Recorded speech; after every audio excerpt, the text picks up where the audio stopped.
I never imagined that installing a doorbell camera to check on my own forgetfulness would reveal that my son and his fiancée were planning to have me declared mentally incompetent. When I finally reviewed the footage 3 days later, I discovered I wasn't losing my mind at all. I was being systematically drugged. My name is Robert Chen, and at 72 years old, I thought I'd seen enough of life to not be surprised anymore. I was wrong. It started about 6 months after my wife Lynn passed away from cancer. We'd been married for 47 years, and her death left a hole in my life that I didn't know how to fill. Our home in Richmond Hill, just north of Toronto, suddenly felt enormous and empty. The garden Lynn had lovingly tended seemed to mock me with its overgrown beds and withered flowers. My son David was my only child. At 43, he'd recently gone through a messy divorce that left him financially drained. His ex-wife had gotten the house in Vancouver, and the legal fees had apparently wiped out most of his savings. I didn't know all the details because David had always been private about his finances, even as a kid. About 4 months after Lynn died, David called me with news that lifted my spirits. He'd met someone. Her name was Amber Whitmore, and from the way he described her, she sounded perfect. 38 years old, a certified financial advisor, beautiful, kind, and most importantly, she made David happy again. I first met Amber on a Sunday afternoon in late September. David brought her over for dinner, and I'd spent the entire morning preparing Lynn's famous pot roast, even though I'd never quite mastered it the way she had. When they arrived, Amber breezed in wearing an expensive-looking cream-colored suit, her blonde hair pulled back in a perfect bun. She hugged me warmly. Her perfume was overwhelming, something floral and cloying that made my nose itch, but I smiled and welcomed her in. During dinner, Amber asked all the right questions. How was I coping? Was the house too much to manage alone? Had I thought about my future care needs? At the time, I appreciated her concern. She seemed genuinely interested in my well-being, and I could see why David had fallen for her. But then small things started happening, things I couldn't quite explain. It began with my keys. I'd always been meticulous about keeping them in the same place, a small ceramic bowl by the front door that Lynn had made in a pottery class. But I started finding them in odd places. On the kitchen counter, in the bathroom, once, inexplicably, in the refrigerator. Then it was my wallet. I'd put it in my jacket pocket, and an hour later, it would be on my bedside table. I started to worry. Was this how it began? My father had developed dementia in his 80s, and the early signs had been just like this. Memory lapses, misplaced items, confusion about time and place. I mentioned it to David during one of his weekly check-in calls. His concern seemed genuine, but looking back now, I can see it was the beginning of their plan. By November, the incidents were happening more frequently. I'd forget appointments I was certain I'd never made. I'd find notes in my own handwriting that I had no memory of writing. Most troubling of all, I started having episodes where I'd lose chunks of time. I'd sit down to read the morning paper, and suddenly it would be afternoon, with hours simply gone. David suggested I see a doctor, and I agreed. Dr. Patricia Morrison had been our family physician for 20 years. She ran a battery of tests, cognitive assessments, blood work. Everything came back normal. She told me it was likely stress and grief manifesting as forgetfulness, common in widowers my age.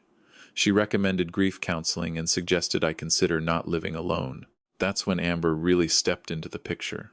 She started coming by the house regularly, sometimes with David, often alone. She'd bring groceries, help with housework, sit and chat with me about Lynn and the old days. She was charming and attentive, and I found myself looking forward to her visits. She made the house feel less empty. In early December, Amber brought up the idea of updating my home security. She'd read an article, she said, about elderly people being targeted by scammers and home invaders. Richmond Hill was generally safe, but you could never be too careful. Why not install a doorbell camera? That way, I'd be able to see who was at the door before answering, and David could check in on me remotely if I didn't answer my phone. It seemed like a thoughtful suggestion. David ordered one online, and he installed it himself one Saturday afternoon. He showed me how it worked, how it would record anyone who came to the door, how I could review footage on my phone. But I was never very good with technology. The app confused me, and after David left, I mostly forgot about it. What I didn't know was that the camera's field of view extended into my living room through the window beside the door. And I definitely didn't know that David had quietly disabled the motion notifications on my phone so I wouldn't be alerted to recordings. The week before Christmas, things got worse. I started having terrible headaches and bouts of dizziness. My hands would shake uncontrollably. I'd feel foggy and confused, sometimes for hours at a time. Dr. Morrison ran more tests. Again, nothing conclusive. She suggested it might be my blood pressure medication and adjusted the dosage. But the symptoms continued. On December 20th, David and Amber came over for what they called a serious conversation. We sat in the living room, the Christmas tree I'd half-heartedly decorated, blinking its multicolored lights in the corner. David held my hand and spoke gently, like I was a child. He was worried about me, he said. The forgetfulness was getting worse. I'd called him 3 times the previous week asking the same question. I'd left the stove on twice. Just yesterday, I'd apparently invited the mailman in for coffee and told him rambling stories about the war, even though I'd never served in any war. I didn't remember any of this. The gaps in my memory were terrifying. Amber leaned forward, her expression full of sympathy. She'd been doing some research, she explained, and she really thought I should consider a long-term care assessment. There were wonderful facilities in the area, places where I'd be safe, where trained staff could monitor me 24 hours a day. I felt my chest tighten. A nursing home? I was only 72. I still drove, still managed my own affairs, still lived independently. This seemed extreme. But David was persistent. He'd already made an appointment with a geriatric psychiatrist for January 5th. Dr. Ronald Pemberton, apparently the best in the city. Just for an assessment, David assured me. No decisions would be made without my input. Reluctantly, I agreed. After they left that night, I sat alone in the dark living room, the weight of mortality pressing down on me. Was this really happening? Was I losing myself the same way my father had? The thought terrified me more than death itself. The next morning, December 21st, I woke with another splitting headache. I stumbled to the kitchen for coffee and knocked over the bottle of pills by the sink. My blood pressure medication scattered across the counter. As I gathered them up, something made me pause. The pills looked different. Same bottle, same label, but the pills themselves seemed slightly smaller, a different shade of white.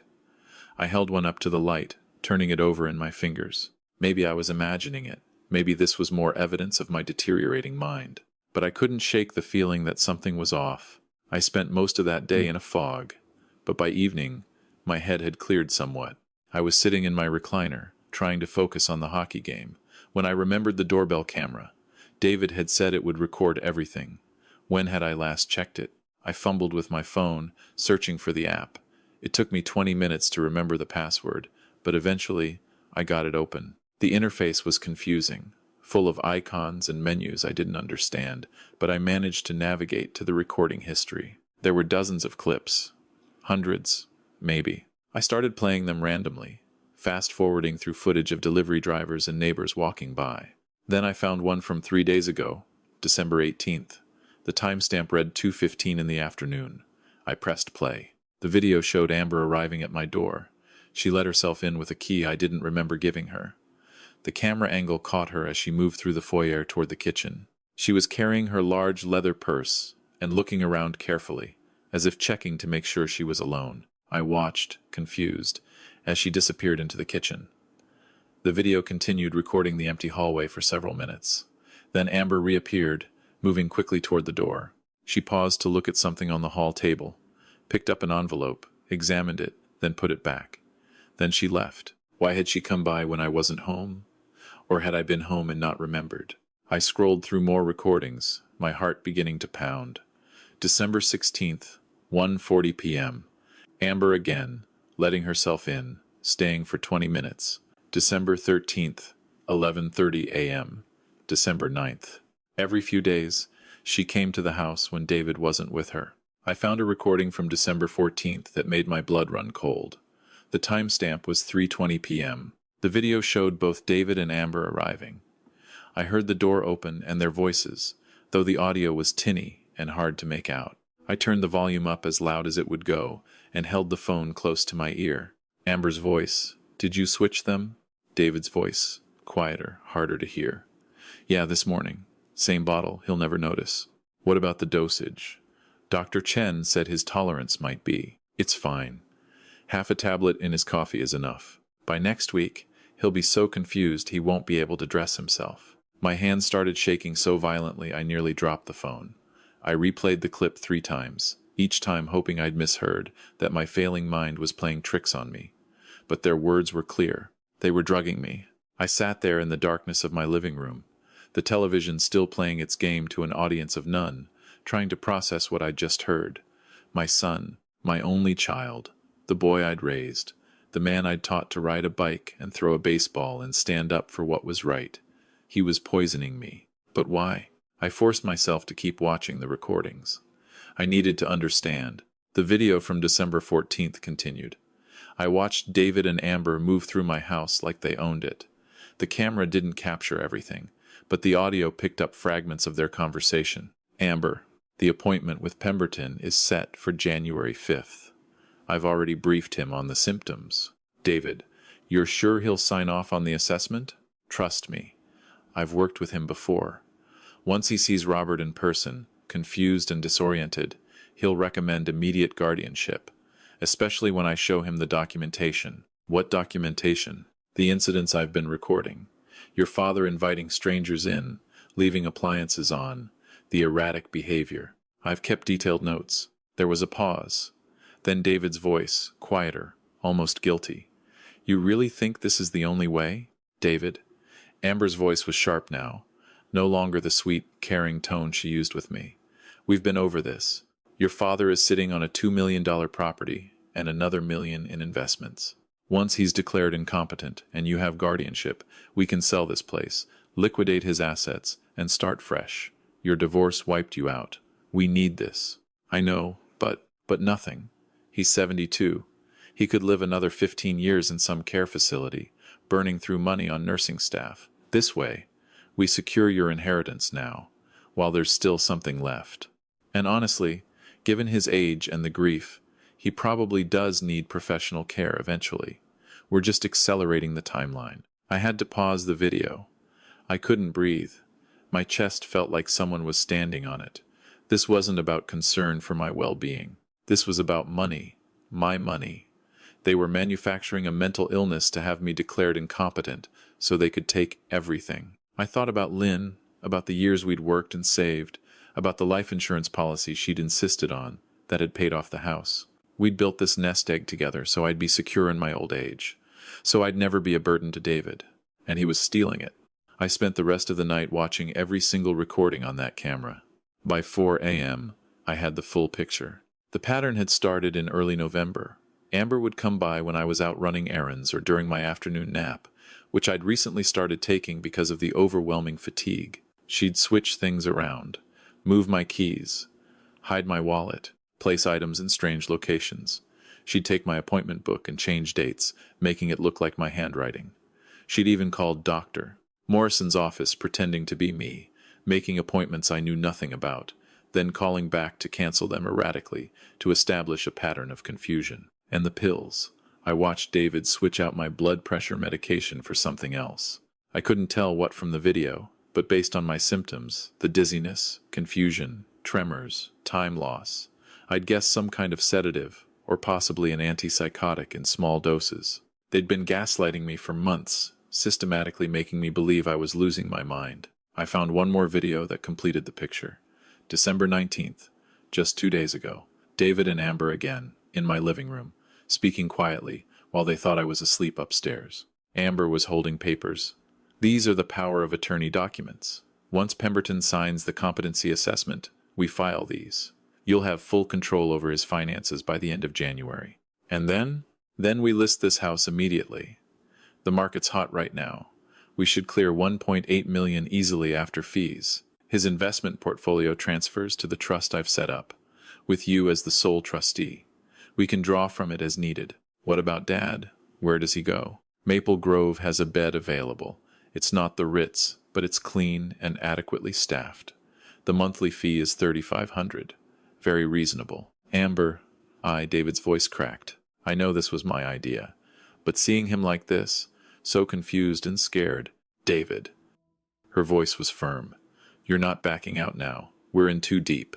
Besides, you said yourself he was starting to decline anyway. We're not doing anything that wouldn't happen naturally in a few years. We're just helping things along." I heard David sigh on the recording. "Yeah, you're right.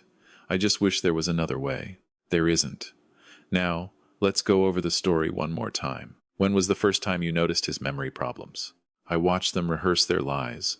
Every confused incident, every forgetful moment, every piece of evidence they'd manufactured to paint me as incompetent. As the winter sun began to rise on December 22nd, I sat in my kitchen with a notepad, my mind clearer than it had been in weeks. I'd stopped taking my medication immediately after watching the videos.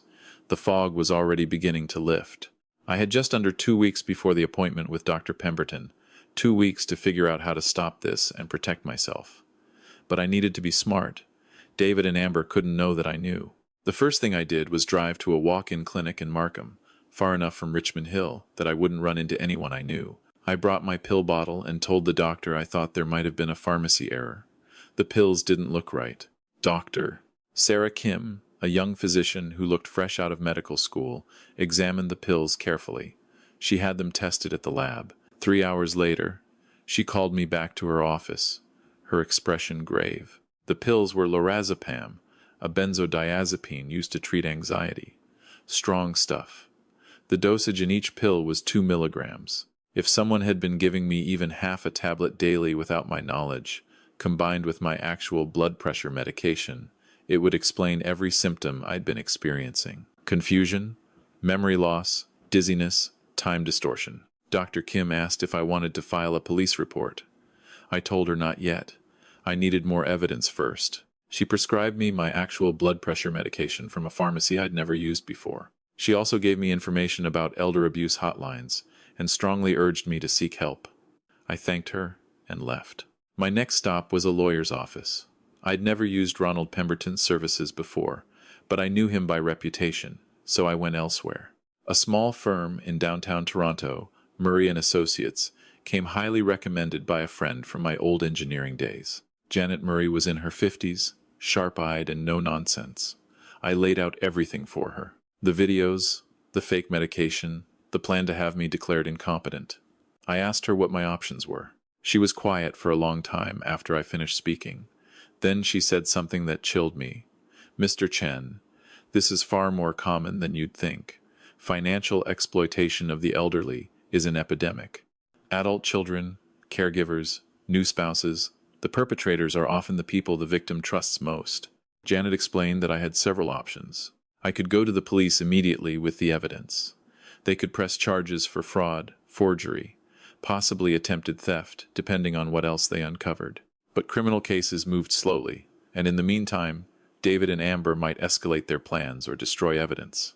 Or I could take a different approach, document everything, build an ironclad case, and confront them when they thought they'd won. Then we'd see if David was redeemable or if he'd gone too far. I chose the latter. Over the next 2 weeks, I played my part. I continued to act confused, forgetful, disoriented. It wasn't hard.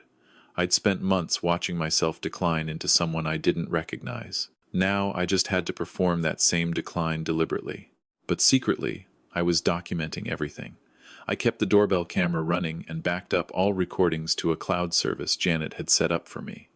I photographed the fake pills. I wrote down every interaction with David and Amber, noting their questions, their suggestions, their lies. I also did something else. I researched Amber Whitmore. It took some digging, but what I found made everything fall into place. Amber had been married before, twice, actually. Her first husband, Graham Whitmore, was 78 years old when he died in a nursing home in Calgary 3 years ago. He'd signed over power of attorney to Amber 6 months before his death. His children from his first marriage contested the will, claiming Amber had manipulated their father and stolen their inheritance. The case was settled out of court. Her second husband, Kenneth Porter, was 65 when he passed away just 14 months ago. Another contested will, another settlement. Amber had a pattern. She targeted older men with assets, usually men who were recently widowed or divorced. She'd charm them, isolate them from their families, gain their trust and legal control, then clean out their accounts. Sometimes the men died, sometimes they ended up in care facilities, too medicated to fight back. David wasn't her partner. He was her next victim, Or rather, I was the primary target, and David was the useful idiot who'd given her access to me. I brought this information to Janet. She contacted a colleague who specialized in fraud investigation. Within days, we had even more. Bank records showing unusual transfers from Porter's accounts before his death. Testimony from a former nurse at the Calgary facility who'd found Amber's behavior with Graham suspicious. A pattern of manipulation and financial exploitation spanning at least 5 years. Amber Whitmore was a predator, and my son had brought her straight to me. January 5th arrived. David picked me up for the appointment with Dr. Pemberton. I shuffled slowly to the car, mumbling about forgetting my glasses. I called David Dennis twice. I asked if we were going to see Dr. Morrison. I played the role of a confused, declining old man perfectly. In the car, Amber was waiting in the back seat. She squeezed my hand sympathetically. "Don't worry, Robert. Dr. Pemberton is wonderful. He's just going to ask you some questions." Dr. Pemberton's office was in a medical building in North York. The waiting room was full of elderly patients and their adult children, all wearing the same expression of patient concern, tinged with exhaustion. When my turn came, David and Amber both tried to come in with me. Dr. Pemberton, a thin man in his 60s with wire-rimmed glasses, allowed only David. Amber waited outside, her jaw tight with frustration. The assessment was thorough. Dr. Pemberton asked me to remember lists of words, draw clock faces, solve simple math problems. I deliberately made mistakes. Not too many. I wanted to seem like I was declining, not completely gone. I confused dates. I couldn't remember what I'd had for breakfast. I called Dr. Pemberton Dr. Morrison once. Throughout the session, David sat quietly, his face unreadable. Was that guilt I saw? Or just anxiety that his plan might not work? After an hour, Dr. Pemberton asked David to step out so he could speak with me privately. This was it. This was where he'd typically assess whether I needed a guardian, whether I could still make my own decisions. Dr. Pemberton leaned back in his chair. "Mr. Chen, I'm going to be frank with you. Your son has briefed me extensively on your symptoms." Miss Whitmore provided detailed documentation of incidents, wandering, confusion, dangerous behaviors. Based on today's assessment, I see some concerning signs: memory deficits, temporal disorientation, difficulty with executive function tasks. I nodded slowly, playing my role. He continued, "In cases like this, my recommendation would typically be to pursue a capacity assessment with the goal of establishing guardianship. Your son seems very concerned about your safety." "I see," I said quietly. Dr. Pemberton tapped his pen against his notebook. "However, I have to tell you something. Yesterday, I received a very interesting phone call from a colleague of mine, Janet Murray. She's a lawyer. She asked me some pointed questions about my professional relationship with Amber Whitmore. My heart skipped. This wasn't part of the plan. Janet and I had agreed to keep her involvement quiet until after this appointment. Dr. Pemberton looked at me intently. "Mr. Chen, I'm going to ask you a direct question, and I need you to be honest with me. Are you being coerced or manipulated by anyone in your life?" I held his gaze. This was the moment. I could continue the charade, or I could trust this man. I decided to trust him. "Yes," I said clearly, all trace of confusion gone from my voice. "My son and his fiancée have been drugging me for months. They switched my medication with benzodiazepines. They've been gaslighting me to make me appear incompetent so they can take control of my assets." Dr. Pemberton's expression didn't change, but I saw his grip tighten on his pen. "Do you have evidence of this?" "Extensive evidence. Video recordings, the fake medication, financial documentation of Miss Whitmore's past. My lawyer has everything." He was quiet for a long moment. Then, "Mr. Chen, I need to inform you that I have indeed worked with Miss Whitmore before. She's referred 3 clients to me in the past 2 years, all elderly men, all eventually placed under guardianship. At the time, I believed I was helping vulnerable people. Now, I'm questioning whether I was an unwitting participant in something much darker." He stood up. "I'm going to call your son and Miss Whitmore back in. I'm not going to recommend guardianship today. Instead, I'm going to suggest further testing at a different facility. This will buy you time. But Mr. Chen, you need to go to the police. Today." When David and Amber came back into the office, Dr. Pemberton delivered his verdict. He was concerned, he said, but not convinced that immediate guardianship was necessary. He wanted me to undergo additional assessment at a different facility, one that specialized in differentiating between genuine cognitive decline and other factors that might present similarly. He also recommended that I continue living independently for now.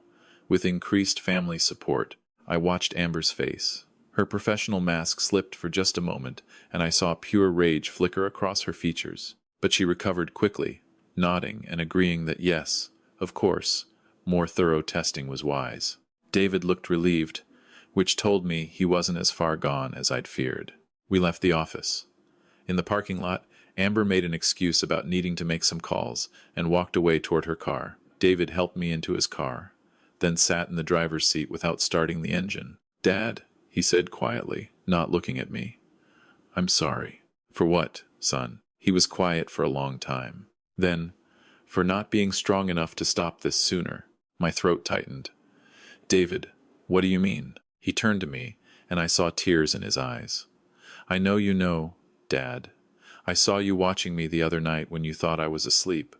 You were looking at your phone, at the doorbell camera footage. I saw your face. You know what we did. I didn't say anything." David continued, his voice breaking. "It started as just an idea. I was so broke after the divorce, and Amber suggested that maybe we could help you transition to a care facility a bit early, get your affairs in order. She made it sound reasonable, like we were helping you. But then it became more. The drugs, the gaslighting. Every time I wanted to stop, she'd remind me how much debt I was in, how this was my only way out. She manipulated you too," I said softly. "That's not an excuse. I'm 43 years old, not some kid. I knew what we were doing was wrong. I knew we were hurting you. I just wanted the money more than I wanted to be a good son." He wiped his eyes. "Mom would be ashamed of me." "Yes," I agreed. "She would be." We sat in silence. Finally, I said, "David, I need you to make a choice right now. You can walk away, get in that car with Amber, and try to salvage whatever future you've planned together. Or you can come with me to the police station and tell them everything. If you choose the first option, I will press charges, and you will go to jail. If you choose the second, there's a chance, a small one, that we can fix this." David looked at me, then at Amber's car across the parking lot. She was on her phone, pacing, probably already planning the next move. "I choose you, Dad," he whispered. "I choose to make this right." That afternoon, David and I walked into the Richmond Hill police station. We spent 6 hours giving statements. I provided the doorbell camera footage, the fake medication, all of Janet's documentation on Amber's history. David confessed to everything, the drugging, the gaslighting, the planned fraud. The police moved quickly. By evening, Amber Whitmore was arrested at her apartment. They found more evidence there. Documents from Graham Whitmore and Kenneth Porter's estates, forged signatures, a laptop full of incriminating emails, and financial records. It turned out she'd been working with a small network of accomplices. Dr. Pemberton wasn't one of them. He'd been an unwitting tool, but there were others. A lawyer who specialized in quickly processing estate transfers, a real estate agent who'd been ready to list my house, even a care facility administrator who'd been paid to keep quiet about suspiciously large numbers of residents signing over their assets to family members shortly before admission. The investigation eventually uncovered 7 victims over 5 years, millions of dollars stolen, lives destroyed. Amber was charged with fraud, theft, forgery, and elder abuse. The trial is still ongoing, but her lawyer has indicated she'll likely plead guilty in exchange for a lighter sentence. She's looking at 10 to 15 years. David was charged as an accessory, but because he'd cooperated fully and provided essential evidence, the Crown Attorney agreed to a plea deal. He received 2 years probation, a hefty fine, and is required to perform 500 hours of community service at an elder care advocacy organization. He also has to attend therapy weekly and take courses on financial literacy and ethics. We're slowly rebuilding our relationship. It's not easy. There are days when I look at him and all I can see is the man who drugged me, who was willing to steal my autonomy and my savings. But there are other days when I see my son, the boy who used to bring me dandelions from the yard and tell me they were the most beautiful flowers in the world. Trust, once broken, doesn't heal overnight. Maybe it never fully heals, but we're trying. I'm still in my house in Richmond Hill. I still drive, still manage my own affairs, still live independently. My mind is clear. The real blood pressure medication keeps me healthy, and I've taken some additional precautions now. I installed more cameras. I changed all my locks. I worked with Janet to set up an irrevocable trust that protects my assets. I joined a support group for victims of elder abuse, and I've started volunteering with an organization that helps other seniors recognize and escape financial exploitation. What happened to me happens to thousands of older adults every year. The perpetrators are usually family members, caregivers, or romantic partners, people we trust most. The signs aren't always obvious. Sometimes it starts small: borrowed money that's never repaid, new names added to bank accounts, pressure to sign documents without reading them carefully. If you're an older adult, please know this: you have the right to control your own money, your own property, your own life. If something feels wrong, trust that instinct. Document everything. Keep important documents in a safe place. Don't sign anything you don't fully understand. And tell someone you trust outside the situation if you're being pressured or manipulated. If you have aging parents, pay attention. Visit regularly.